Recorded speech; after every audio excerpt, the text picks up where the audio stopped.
Οι κανόνες του παιχνιδιού. Δεν σπροχνόμαστε. Έχουμε 10 ερωτήσεις. Μόλις τελειώσει η ερώτηση, ο πρώτος που πατάει τον buzzer απαντάει την ερώτηση. Αν η ερώτηση είναι λάθος, την απαντάει ο επόμενος. Είστε έτοιμοι? Ναι. Πάμε. Ποιος είναι ο παίκτης που έχει τα περισσότερα πρωταθλήματα στο NBA? Τζόρνταν. Παναγιώτη. Ράσελ, Μπίλι Ράσελ. Ένας πόντος για τον Παναγιώτη. Ποιος παίκτης στο NBA είχε το ψευδόνυμο The Cloud? Πέιτον. Ένας πόντος για τον Δημήτρη. Σωστό. Πόσα μετάλλια έχει κατακτήσει η εθνική ομάδα σε Ευρωμπάσκετ? Νομίζω ότι ήταν ο Παναγιώτης. Πάντως θα το εξετάσουμε στο photo finish. 3. 4. Λάθος απάντηση. 4. Δημήτρη. 4. Λάθος απάντηση. Η σωστή απάντηση είναι 5. Πόσα χρυσά μετάλλια έχει κατακτήσει η εθνική ομάδα? Ναι, συνέχισε. Ναι. Έλα, συνέχισε. Πόσα χρυσά μετάλλια έχει κατακτήσει η εθνική ομάδα στο Ευρωμπάσκετ? 2.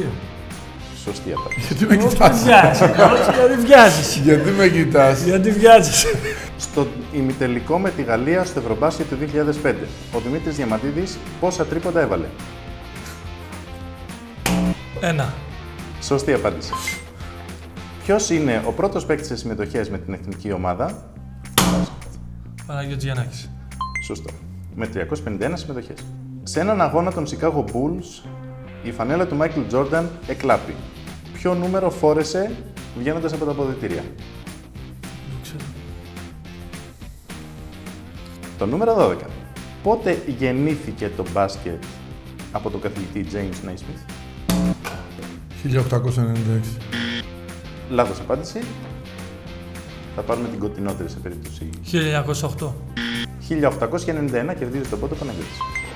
Με ποιον παίκτη του NBA αραβωνιάστηκε η Kim Kardashian?